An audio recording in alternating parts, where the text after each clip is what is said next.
My name is Christiane Reinsch. I'm CELTIC Program Coordinator within the CELTIC-NEXT cluster since I think about 10 years now. And I will explain you now what is a good proposal and how to submit it to our next call, the spring call. But if your proposal is not yet ready for the spring call, you can also submit it for the autumn call because we have 2 calls per year. So what shall a successful proposal target? In this presentation, we will go through these following 4 basic points so that you are preparing a successful proposal. So first of all, as Xavier already explained in detail, you should cover the CELTIC-NEXT strategic roadmap that you already saw. And for this, we would like you to visit also this research area's agenda to have a closer look. But as Xavier said, we are bottom up and quite flexible in what is accepted and approved. Just keep in mind, your proposal is later on evaluated by our experts coming from this area, and somehow it needs to be in the scope of CELTIC-NEXT. Then the second point is the technological innovation. So certainly it needs to be a new project idea. It needs to be very innovative, close to the market, and it needs to bring the partners forward that participate in your project. So the third point is that you need to target the market relevance and exploitation potential.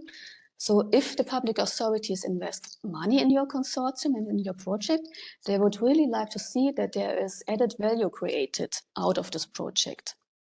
So that's why it is very important to have this in mind very early. I mean, even if the outcome is expected to be happening 2 years later, this is acceptable.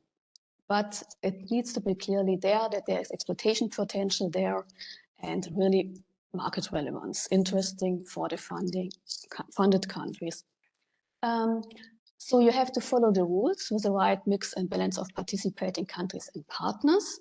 So this is a very important point. Xavier already explained it.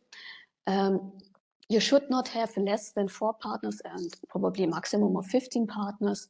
At the minimum 3 countries to 7 countries. And what is very important is that the overall consortium is balanced. So ideally, there should not be more than 60 and never over 75% of effort and budget in one country only. This is very, very important. If this is unbalanced, your project will not receive a label from us. Or in some cases, if it's really excellent, you might not receive a full label, but a label with modifications. But if you don't implement these changes, then you don't have a chance to receive a full label. So please take our suggestions seriously. So now we are coming to the target and the scope of the CELTIC-NEXT strategic roadmap. 2021 until 2025, as Xavier already explained it, this is somehow a living roadmap. So this will be every year, every 4 years updated to stay at the cutting edge of the needs of the markets. When you submit a proposal, you have to also identify some keywords.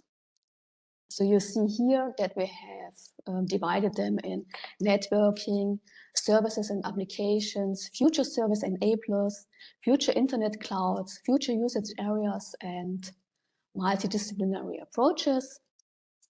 So you see here they are divided in A, 1 to 15 for networking, and you see here also on the right side what Xavier already explained here, that we're focusing on ICT in the area on 5G and beyond, and 6G technologies, systems of systems, and networks of networks. So when you build your consortium, you have to keep in mind to think about the end-to-end perspective.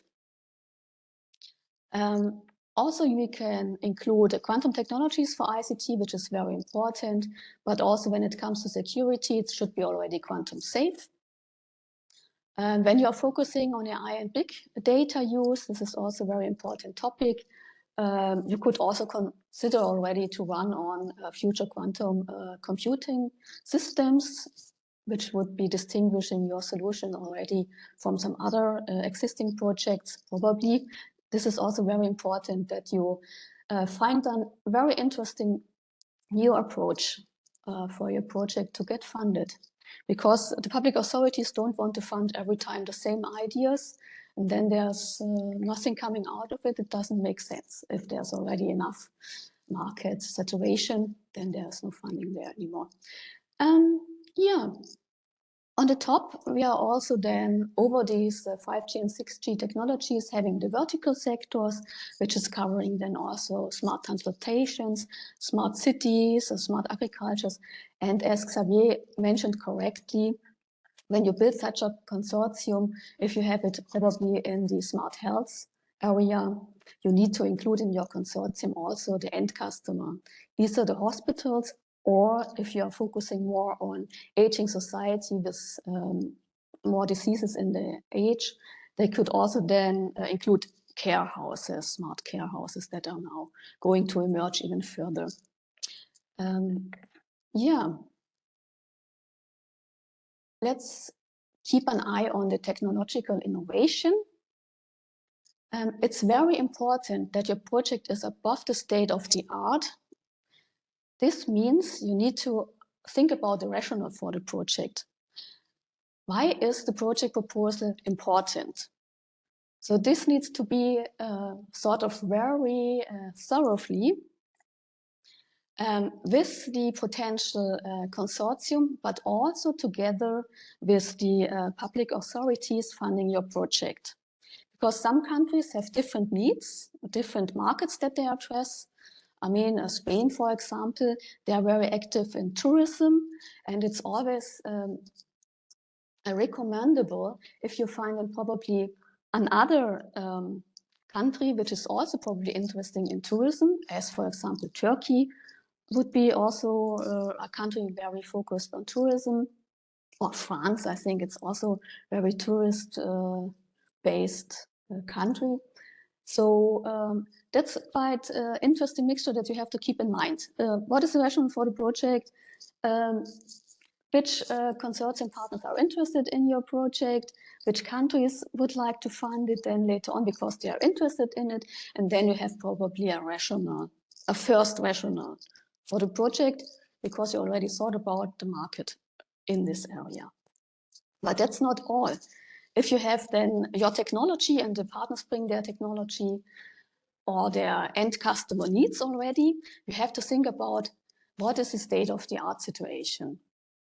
If you're thinking about this, it's always very recommendable that you think about or do a real research on already existing projects and their outcome, because you have to write this down, that you are aware of that there are already projects that had been working on such kind of solutions, but your project is distinguishing from it, and that you are going beyond this solutions already taken place. Yeah, this is more or less the state-of-the-art situation analysis that you need to think of. Then you have the technological innovation and strategic relevance. Probably this is somehow also correlated to the rationale for the project. As I already mentioned, some countries have different focuses on their market.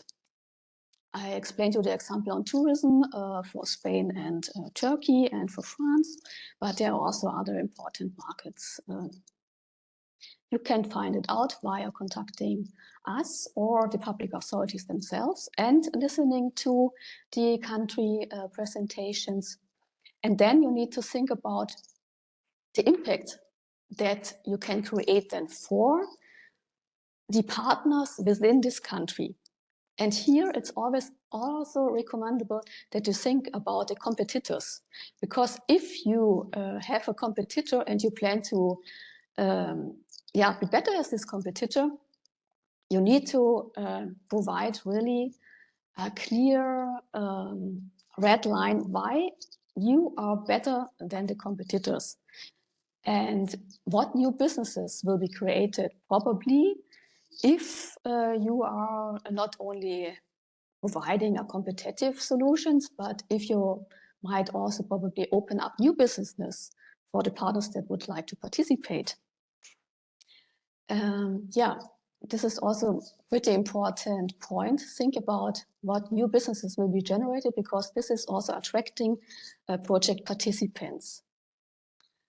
Yeah, 50% of the criticism of the cluster experts during proposal evaluation are related to insufficient description of the state of the art. So the second point is so important that you need really to think about investigating time on analyzing the state of the art of what the projects have already achieved and what the competitors are doing.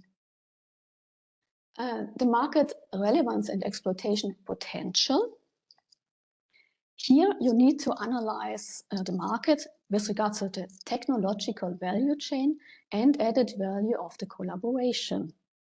This is clearly if there is no added value on the consortium collaborating together, then either the partners will not be very interested to contribute to proposal writing, or even don't allocate people for this proposal writing. And in the worst case, they will not even allocate partners to work then later on, which should not be the case. So there needs to be really a technological value chain within the whole consortium, and the added value needs to be described clearly. So the right mix of partners in the consortium needs to be considered.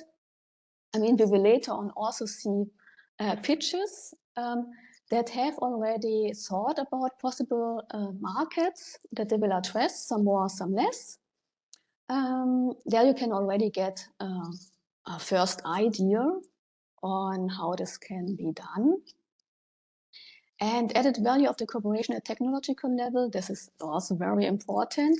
I mean, if there is no added value in interacting with the other partners' technological level, this will be very difficult. I mean, not all partners need to be able to interact with their technological solution. You can then later on describe it in work package levels, and then there needs to be a good description on the interaction. The same is for the cooperation at the business level. I mean, universities themselves, they don't have a business perspective.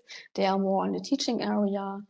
But for the small and medium enterprises, for the startups, and for the big businesses and big industries, this is very, very important, especially if you would like to interest big industries, as we have in our CELTIC cluster. It is very important to think about its added value. And there comes in the strategic roadmap that we have, because there you already understand which businesses they would like to evolve. But if there is something very disruptive, this is even more sometimes more interesting for the big industries. So this needs to be later on then decided. And yeah, please consider early enough the access to the market of the consortium partners, because you need a lead owner within your project. I mean, what is very important is that you understand early enough which lead owner needs to be in your project and which requirements they bring in. So this is advancing then later on the chances to succeed on the market. I mean, you can do this with active consortium partners, which is the very best. And you can then later on also have probably workshops described to enlarge it even more to need owners to get feedback if this is also the similar case for other end users. So this is a very important thing to cover for the market relevance and potential exploitation. So you could divide it in workshops in market relevance or exploitation workshops. And what is very important is that you also contact the public authorities early to understand when you have a project idea, but you need to have a project idea. You cannot just go and ask. This would be overdone for the public authorities. You need to come there with a kind of an idea, with kind of probably 1 or 2 partners that are already interested in this project idea, and then you can receive feedback from the public authorities if this project idea is of interest to the country or not. And you will learn this also later on in our presentations that will be shown. Yeah, this is also the intention of our meeting today, that we provide you with the important key points. And a very important key point is indeed that you analyze what is interesting for the countries participating. And you should also provide confidence that the experts and the coordinators in your country are able to coordinate this project.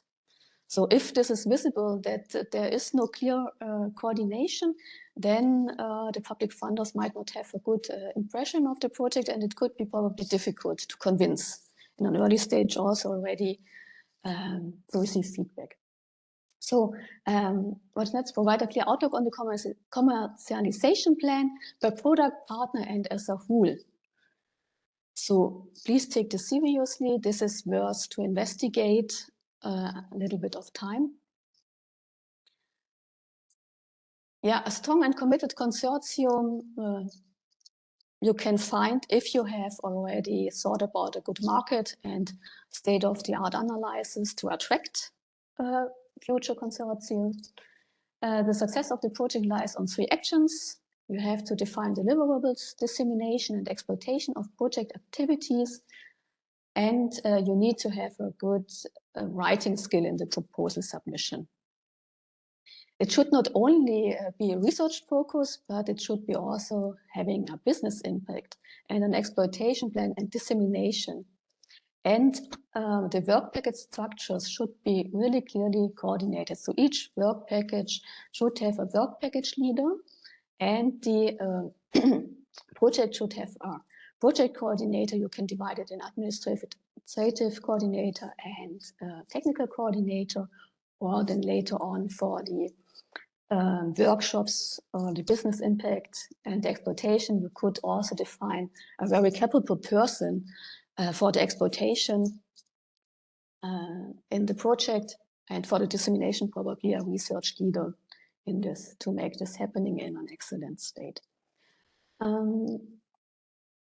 Yes, what is very, very important is that you provide a well-described risk analysis section, because it's probably unrealistic to think that nothing will happen in your project. I mean, there could be a partner stepping out of the project in the worst case, or not receiving funding, and you need to really analyze what is happening then. What am I doing with the project if this is could take place?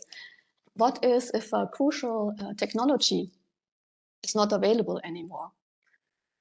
What are you doing then? So on the next slide, you see the templates, the guides, contacts, and forms you can find on this link. This is very important because there you also find the proposal guidelines document and the CELTIC project proposal template. But it is highly recommended to probably start with the proposal guidelines document, because this is a very short document where you have everything very compromised in one document, and this is helping you to start quite good. But on the right side, you see we have a quite good overview on this page. It's very well structured. So you find every document here and each guidance document. We have also a handbook and a project management guide. So this is when your project has already started, then that you can have a look on how to manage your project in the best way. But I think it's already starting from proposal phase. So, and when you're then running the project, you also have to have a signature on the CLDs, which is the confirmation letter of declaration. So this needs to be signed probably in parallel to the submission phase. And yeah, here you can see the timeline of the open call for the spring call. The call is open since November, and the project submission is on May the 3rd. And we will label your project and evaluate the project in May, June 2024, and the project can already, at a very, very early state, start already in 2024, in September. To increase the chances that your project is probably starting already in September 2024, please keep in mind it's very important to understand if the public authorities would be interested in your project and that you gather early enough the feedback from the public authorities before you submit the project and before you start considering putting everything together. Early feedback is very important. You can get the contact details under the below link. There you have from all Eurecan countries, which is going beyond the Eureka at the European level. As explained by Xavier, there are new countries, Chile and I think South Korea is since a longer time in, Canada is in, South Africa is also in. We have a pitch presenter from South Africa today as well. And yeah, that's more or less it. You can also get more information on the call information. Here you see what is needed to submit your proposal. You need to register on the Cluster Projects tool. You need to fill in the web forms. You have to download the proposal template for proposals. This is a CPP that I was referring to you previously that you can also find in the proposal guidelines document. And you can upload your proposal then to the Project Cluster tool via PDF. So this is quite straightforward thing. Not every partner needs to be registered. This is a work for the project coordinator who should do this. The project consortium as a whole should write a PDF, but the project coordinator itself should put in every information of the project consortium. The project names, the project partner names, the budget and the effort figures need to be investigated. So it's very important that the project coordinator is registering to the cluster project tool early enough to see which fields need to be filled out. So this is our submission interface in a short overview. When you click Cluster Projects euristool.eu, you see the following page where you can then see the call CELTIC for 2024 for the spring call. Don't be surprised, this tool is also used by other clusters, so we'll see more than the CELTIC call. But for our spring call, you have to search for the CELTIC 2024 call, and then you need to select the open call, CELTIC 2024 1, which is the open call. You need to think about an acronym for your project. So this should be an acronym which is well describing your project. So you can be creative here. You need to think about the project title, and because you have to put it in here, and then you have to define the start date and the planned completion date. And usually CELTIC is having 36 months projects. This means 3 years as a whole, because if the project is too short, also the output and the impact is limited. This is indeed the case. You need then to upload the PDF and you then submit it. But as I said, there are still effort and budget figures for the different partners that need to be filled in. But this is quite less overhead than you have to submit at Horizon Europe project interfaces. So this is quite straightforward. Here, proposal evaluation. When you have submitted the proposal, your proposal will be evaluated by the following 5 criteria.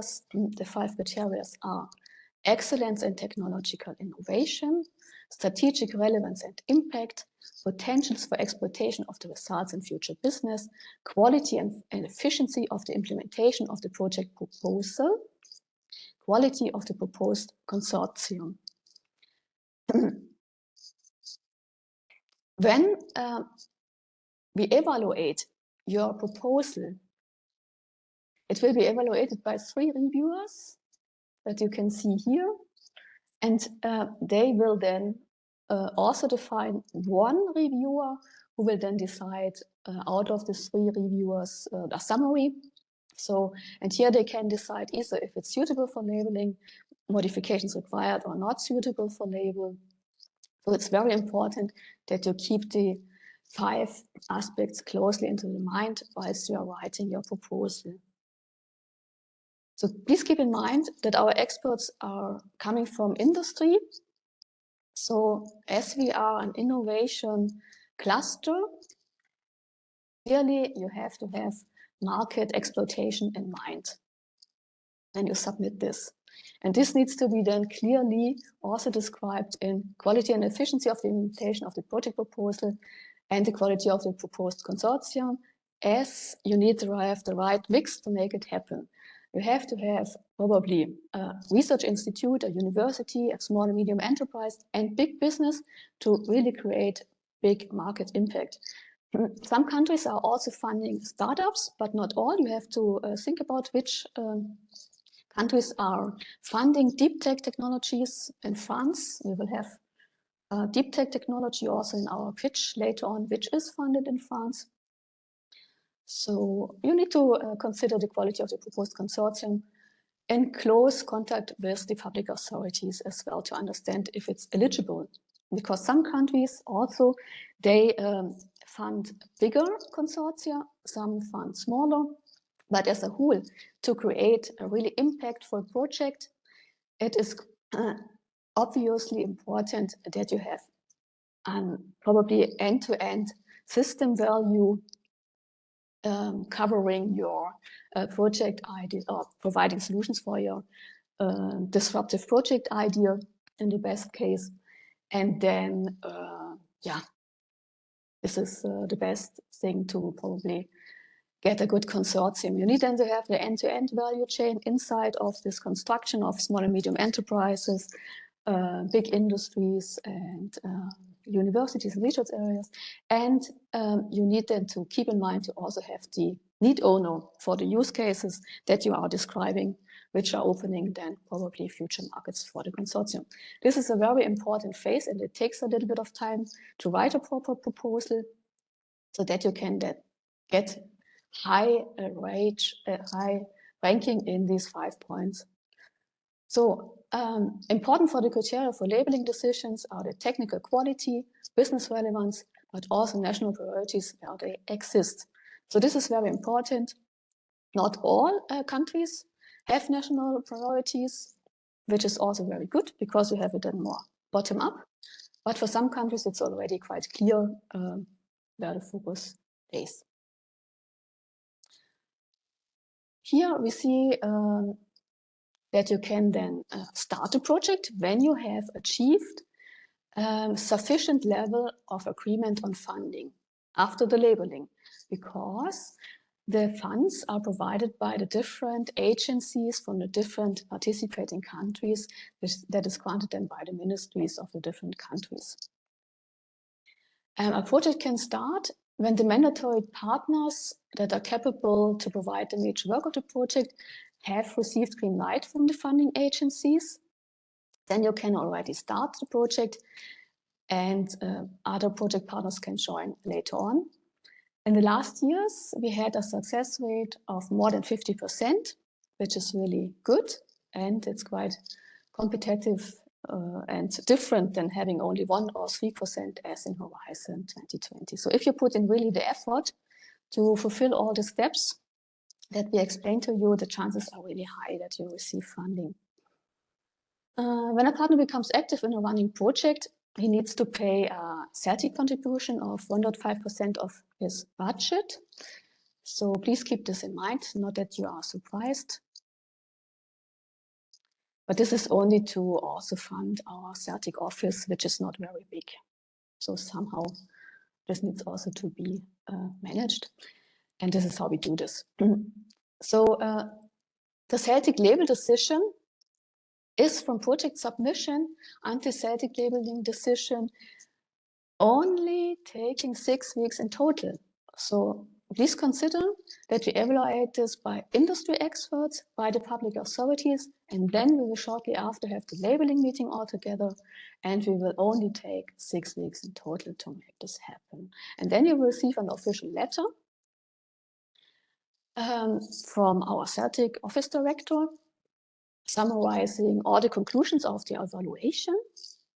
And then you can start implementing either changes that you still need to make, or you can directly apply for national funding.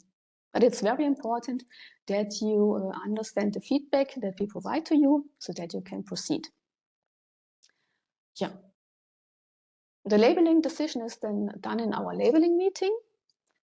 And here we will decide, together with the public authorities funding your project and together with our CELTIC core group, if the project is of market relevance, and then it will be funded. If it's innovative enough, and if you are focusing our CELTIC scope and research areas, and if you have fulfilled all the criteria evaluated by our experts.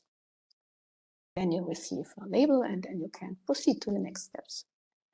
All of this will be then done in a close interaction with us. And in the ideal case, your proposal shall then lead into a project that is creating impact.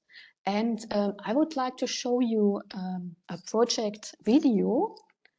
I need to stop this. This is a very good example. Let me just see here. Optimize and unmute here.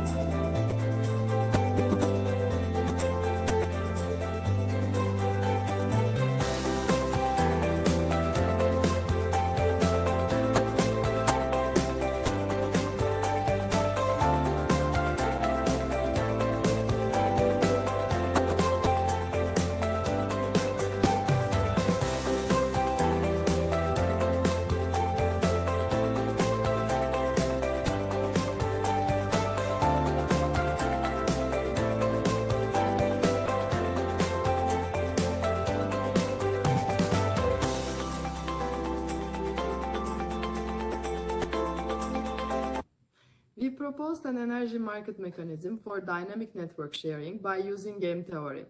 We demonstrated 20 to 80% savings of energy depending on the load of the network, with all operators making profit.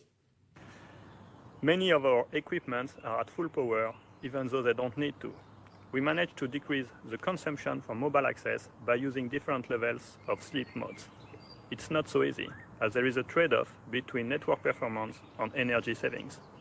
Our research defined optimal parameter settings that once implemented, save 2.8% of the total energy consumption.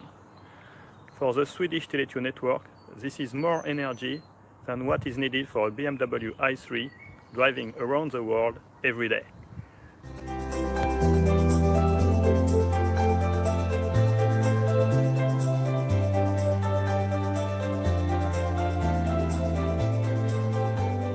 My name is Piotr Rodrigues from ProEv, and I was the work package leader of dissemination and standardization. When a project is well led, with good working environment and with a single objective, energy efficiency, results happen naturally. During this project, we were able to create a communication channel to the community. We were able to organize 2 workshops. We wrote more than 40 journal and conference papers and actively contributed in 3 GPP, ITU, and ETSI.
Okay, I think this is all from my side. I don't want to take too much time now.